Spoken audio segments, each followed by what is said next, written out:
దేవిపురం అనే గ్రామంలో రాజన్న అనే రైతు ఉండేవాడు. అతనికి 3 పిల్లలు. మొదటి కొడుకు పేరు రాము. అతను బుద్ధిగా చదువుకొని పక్క గ్రామంలో చిన్నపాటి ఉద్యోగం చేస్తూ ఉండేవాడు. రెండోవాడు భీము. నానమ్మ గారాపం వల్ల చదువును పక్కన పెట్టేశాడు. 3వ సంతానం అమ్మాయి గిరిజ. పొద్దిక కలది. రాజన్నకు ఉన్న పొలం అమ్మి గిరిజ పెళ్లి చేసేశాడు. తన 2 కొడుకులకు కూడా పెళ్ళిళ్ళు చేశాడు. రాజన్న అంతిమ ఘడియలు వచ్చేసరికి రాజన్న 2 కొడుకుల్ని పిలిచి ఇలా అన్నాడు. నా ఆరోగ్యం బాగా క్షీణించింది. నేనింక బతకను. చెల్లాయి పెళ్లి బాధ్యత తీరిపోయింది. ఇంక నాకున్న దానిలో మీ 2కి పంచి ఇస్తే నా బాధ్యత తీరిపోతుంది. 2 ఇళ్లను చెరొకటి పంచుకోండి. అలానే 2 ఆవులను చెరొకటి తీసుకోండి. నా మరణం తర్వాత మీ 2 ఏ విషయంలోనూ తగాదా పడకూడదని ముందుగానే ఈ నిర్ణయాన్ని తీసుకున్నాను. మీ 2 రామలక్ష్మణుల్లా కలిసిమెలిసి ఉండండి అంటూ రాజన్న తన 2 కొడుకుల చేతుల్లో చేయి పెట్టి తన తనువు చాలిస్తాడు. రాజన్న మాట ప్రకారం ఇళ్లను ఆవులను పంచుకుంటారు అన్నదమ్ములు. కొన్ని రోజులకి రాము ఆవుకు ఒక దూడ పుడుతుంది. ఆ మరుసటి రోజు సాయంత్రం రాము యథావిధిగా ఆఫీస్ నుండి ఇంటికొచ్చి తన భార్య అయిన సుగుణతో ఇలా అంటాడు. సుగుణా, వచ్చేశారా? ఈరోజు ఇంత ఆలస్యంగా వచ్చారేంటండి? అవును సుగుణా, ఈరోజు నా తోటి ఉద్యోగి సెలవులో ఉన్నాడు. అతని వంతుగా ఓటీ చేశాను. ఎందుకండి అంత శ్రమ పడుతున్నారు? నిరంతరంగా పనిచేస్తూ ఉంటే మీ ఆరోగ్యం ఏమవుతుంది?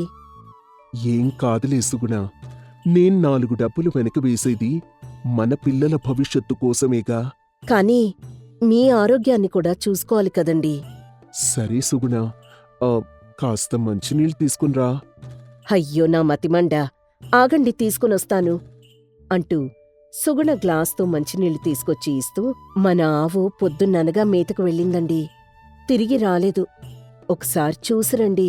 అదేంటి సుగుణా, దూడ కోసమైనా రావాలిగా, ఇంకా రాకపోవడమేంటి? సరే, ఏ గట్టున మేతమేస్తోందో వెళ్ళి తీసుకొనొస్తానుండు. రాము నోట్లో మాట నోట్లో ఉండగాని రాము ఇంటికి పక్కింటి శంకరం వచ్చి ఇలా అంటాడు.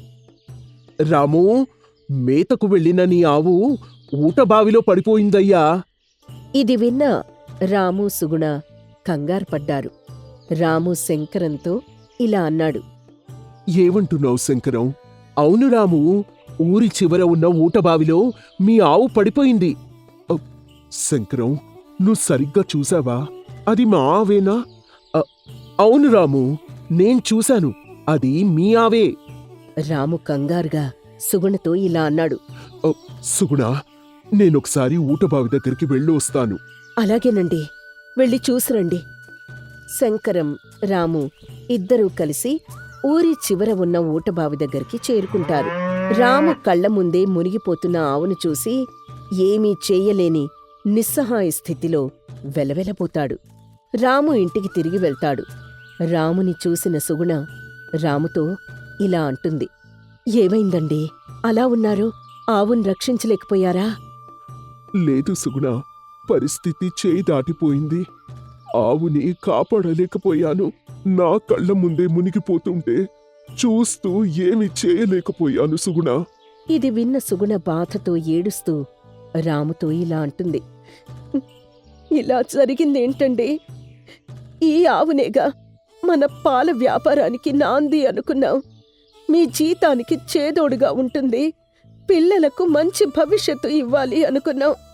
కానీ ఆ దేవుడేంటండి ఇలా చేశాడు? బాధపడకు సుగుణా, విధి రాతను మనం మార్చలేము కదా అంటూ భార్యను ఓదార్చాడు రాము. ఇంతలో ఆ నోట ఈ నోట ఆవు ఊటబావిలో పడిన విషయం భీము భార్య అయిన సరళకు తెలిసి భోజనానికి కూర్చున్న భీముకు వడ్డిస్తూ ఇలా అంది. మీ అన్నయ్య గారి ఆవు ఊటబావిలో పడి చనిపోయిందట కదా? హా, అవునే, నిజానికి ఆ సమయానికి నేనక్కడే ఉన్నాను. ఆవు వెళ్తున్న వైపు ఊటబావి ఉందని నాకు తెలుసు. నేనే కావాలని దానిని దారి మళ్లించకుండా వదిలేశాను. అది ఊటబావిలో పడి కూరుకుపోయింది.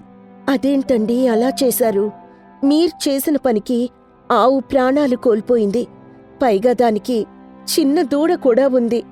తల్లిని బిడ్డని దూరం చేశారు. ఇది మహాపాపం. నీకేమీ తెలీదే.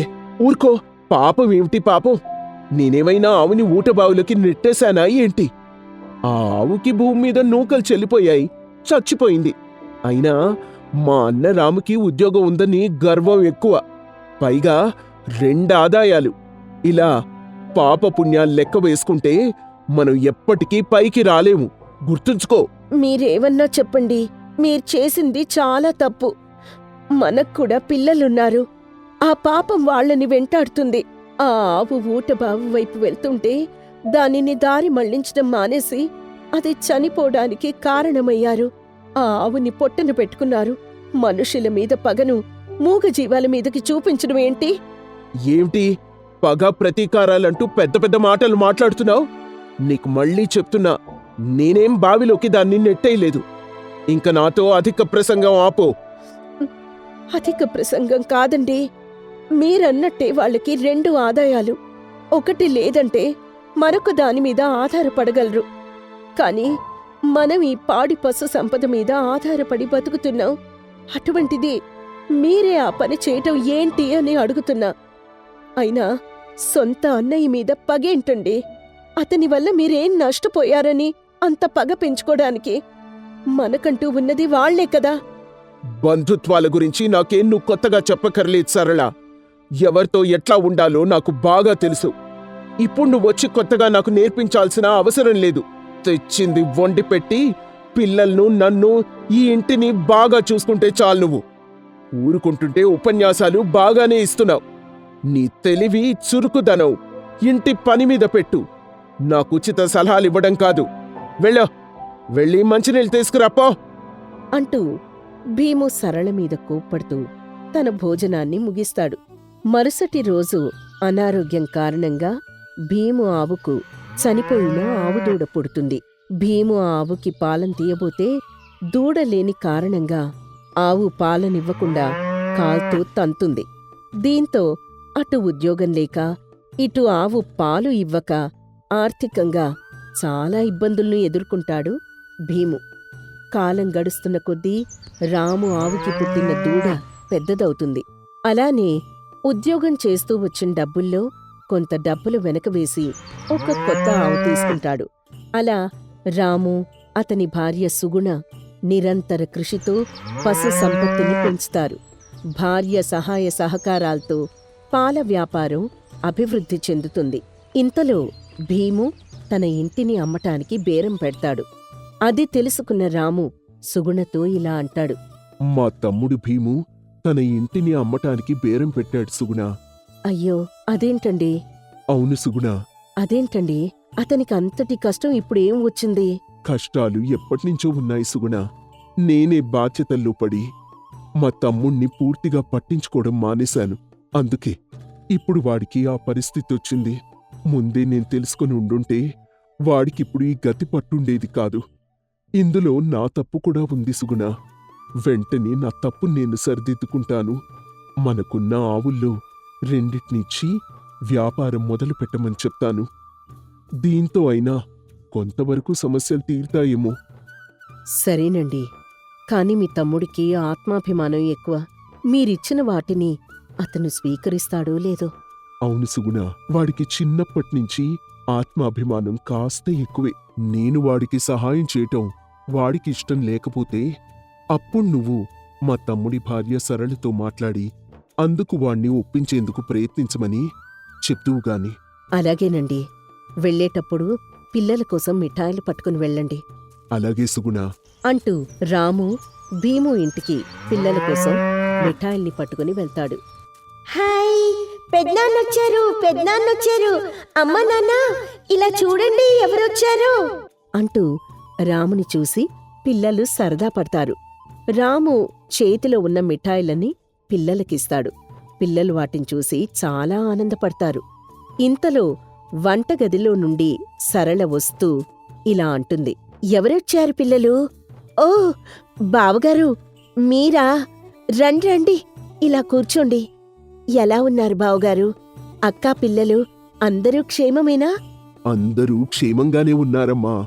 అంటూ రాము సమాధానం ఇస్తుండగా భీము అక్కడికి రావడంతో భీముతో ఇలా అంటాడు.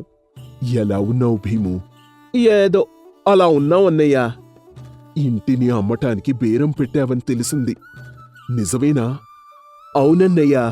ఇంటి నమ్మితే భార్యాపిల్లలతో ఎక్కడుంటావురా? ఏం చేయమంటావన్నయ్యా? తిండానికి కూడా తిండి లేక పేదరికంలో బతుకుతున్నాము. ఆర్థిక ఇబ్బందులతో కాలం నెట్టుకొస్తున్నాను. అప్పిచ్చేవారు కూడా ఎవ్వరూ కనిపించడం లేదు.